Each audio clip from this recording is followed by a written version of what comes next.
I didn't have no friends, I didn't socialise, didn't go out.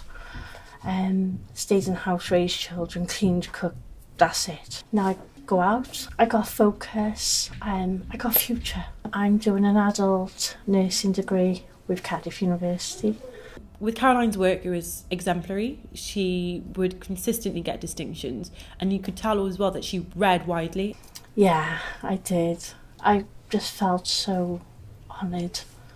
I think that's the word, that I was given the opportunity, and I didn't want to mess up that opportunity, and I really seen it as a second chance to do something.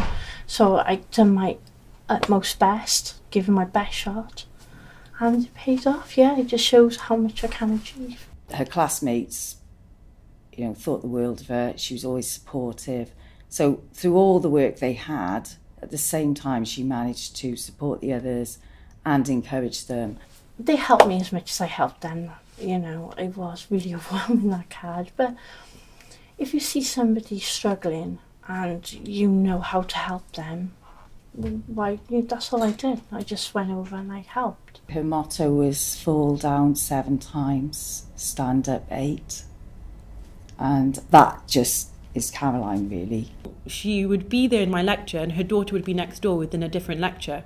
And for her, I think she became a role model to her daughter, and to show that even though maybe she was a mature student, she wanted to do it for her family to progress. 2 years ago, I didn't even have GCSE. I still question now if I'm going to be able to complete this course. It just seems so huge right now to me. But as well as scary, it's exciting, really exciting, because all I can do is do my best, and hopefully that'll be enough.